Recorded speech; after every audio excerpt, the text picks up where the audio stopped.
پاکستان کا بہت اہم رول ہے اس میں، اور پاکستان، ایجپٹ اور ترکیہ، یہ تین ممالک ایسے ہیں جو سر جوڑ کر پوری سر توڑ کوشش کر رہے ہیں کسی نہ کسی طرح پیس ہو جائے. اور اسرائیل جو ہے وہ چاہ رہا ہے کہ پاکستان کیونکہ پیس ایفرٹس کو لیڈ کر رہا ہے تو اسرائیل کے ساتھ انڈیا ہے. انڈیا اور اسرائیل کی حتی الامکان کوشش ہے کہ یہ نہ ہو. اور کل آپ نے دیکھا ایک رات کو حملہ ہوا، پاکستان ایمبیسی تہران میں جو ہے اس سے تھوڑا ہی دور وہ جا کے میزائل گرا، اور لکیلی اس میں کوئی پاکستانی سفارت خانے کا عملہ جو ہے یا کوئی عملے کے افراد جو ہیں وہ اس میں زخمی نہیں ہوئے یا اس کی زد میں نہیں آئی، یا عملے کی وہ عمارت کی بلڈنگ اس کی زد میں نہیں آئی ہے. تو لیکن یہ براہ راست پاکستان کو یا تو وارننگز دی جا رہی ہیں یا کوشش کی جا رہی ہے کہ کسی طرح پاکستان جنگ میں ڈریگ ہو جائے. لیکن پاکستان کمیٹڈ ہے پیس کے لیے، اور پاکستان یہ بہت بڑا ایک انیشیٹو لے رہا ہے، کیونکہ اگر پاکستان اس میں کامیاب ہو جاتا ہے، جو کہ اللہ کرے کہ ہو، ہم سب کی دعائیں ہیں اس میں ہو، تو پھر آپ سمجھیں کہ پاکستان نے پوری دنیا کے اوپر احسان کیا، اور ممکنہ ورلڈ وار 3 سے پاکستان نے اس دنیا کو بچا لیا. آگے کیا ہونے جا رہا ہے؟ میرے ساتھ 3 بہت ہی اہم میرے دوست جو ہیں وہ شریک ہیں آج، اور کسی تعارف کے محتاج نہیں. جناب حامد المشرقی صاحب ہیں، ماہر ہیں بین الاقوامی امور کے. منیزہ معین ہیں، ہماری کلیگ بھی ہیں اور تجزیہ کار بھی ہیں، اینکر بھی ہیں. اور مریم فاطمہ ہیں، ماہر ہیں بین الاقوامی امور کی. آپ تینوں حضرات کا بہت بہت شکریہ. اور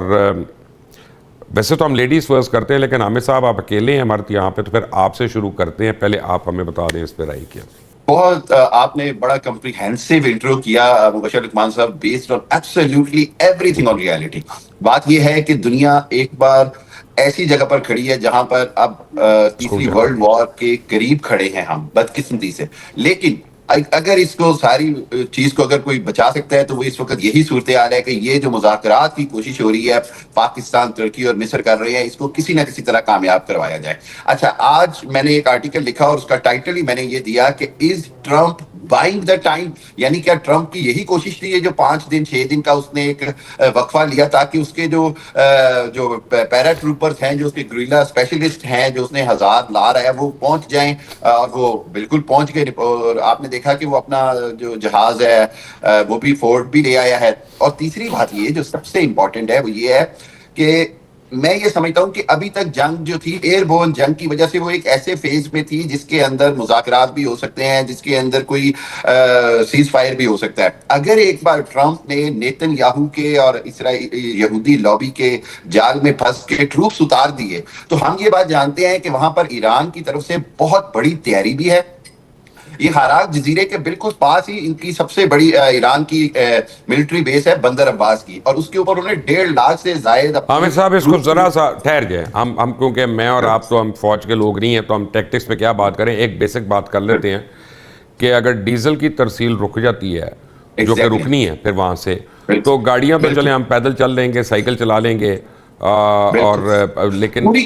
بتی کا کیا ہوگا؟ ہماری بجلی کیسے آئے گی؟ مبشر لقمان صاحب، پوری دنیا ایک ایسے کرائسس کا شکار ہو جائے گی جس کا تصور کرنا بھی بہت مشکل ہے. اس کی وجہ یہ ہے کہ دیکھیں ابھی آلریڈی 20% سپلائی بند ہوئی ہے اور دنیا کے کتنے ملکوں نے ایمرجنسی لگا لی ہے، ریسٹرکشنز کر لی ہیں. یہ کووڈ سے بہت بڑا بحران آلریڈی بن چکا ہے. اور ایک بات اور آپ کو بتاتا چلوں، کل میں نے ایک انڈین چینل پہ کہا کہ یہ تو پاکستان انڈیا پہ بھی احسان کر رہا ہے جو مذاکرات کی کوشش کر رہا ہے. پاکستان سے زیادہ سفر تو باقی دنیا اور انڈیا سمیت بہت سارے ممالک کر رہے ہیں. ایک چیز اور ہے وہ یہ کہ باب المندب کا بند ہونے کا مطلب جو ہے وہ اتنی بڑی کیٹاسٹرافک ہے اکنامکلی، پوری دنیا کی سٹاک ایکسچینج کریش کر جائیں گی، پیٹرو ڈالر کی تباہی پھر جائے گی. آج آپ کو پتا نا سٹاک ایکسچینج کے ساتھ کیا ہوا ہے؟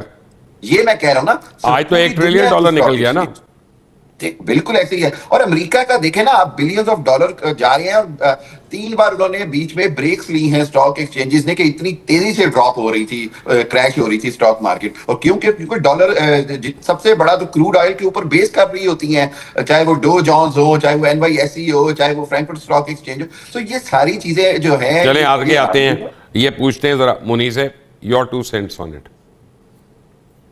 سر، اگر ابھی جو ہم موجودہ حالات دیکھ رہے ہیں اور اس میں آپ نے پوچھا کہ اس کے اثرات ہماری معیشت پر، ہمارے ملک پر کس طرح سے ہوں گے، تو مشرق وسطیٰ کی اسی جنگ کے تناظر میں ہی تو ایوان صدر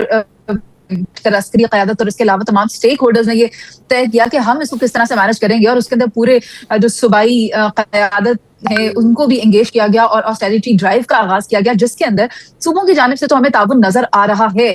لیکن جہاں تک بات ہے کہ ہوگا کیا اگر یہ مزید بڑھ گئی تو، اور اگر یہ کنٹرول نہ ہوئی، اور جہاں تک آپ ٹائم بائنگ کی بات کر رہے تھے، میں آپ کی بات سے بالکل اتفاق کروں گی، شاید حامد صاحب کر رہے تھے سوائے سکولز بند کرنے کے اور کیا کیا انہوں نے؟ سر ورک فرام ہوم کیا جا رہا ہے، فرائیڈیز کو آف کر دیا ہے، آپ اپنے پروٹوکولز ختم کریں نا، آپ سرکاری گاڑیوں کا فیول بند کریں نا، جن کی فری فیولز ہے ان کو ختم کریں نا۔ کر دیا نا، بالکل یہ کیا گیا ہے، پیٹرول کو ریڈیوس کر دیا گیا ہے، جتنا ختم کر دیں، ریڈیوس کیوں؟ کر دی گئی ہے سرکاری گاڑیوں، یہ دماد ہے ہمارے یار،